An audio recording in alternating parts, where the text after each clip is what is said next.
quick tactical teardown. Fulham versus Manchester United. Look, the Amorim system, he's going to get a lot of heat for this one. The thing about Fulham in the first half where we looked so good is that our players were able to push up the pitch and be very aggressive. You saw Dorgu, and it would be Ahmad in the first half, and Bruno pressing high here. And we were winning the ball back, and our players were getting involved. Center backs were tight to the midfield, but what killed us in the second half and late in the first is we dropped back into the back five way too aggressively, which let Bruno and Casemiro get exposed.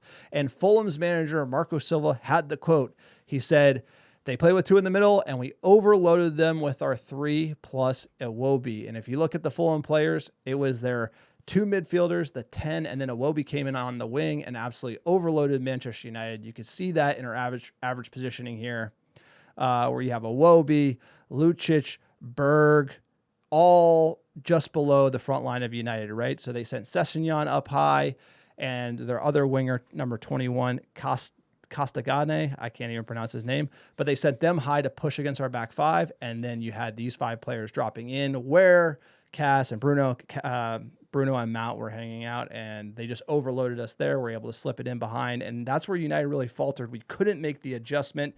You can see here that huge hole in the middle of the park with Manchester United basically letting Fulham run riot with all these players. And Iwobi, like I said, he had the highest X threat of any player.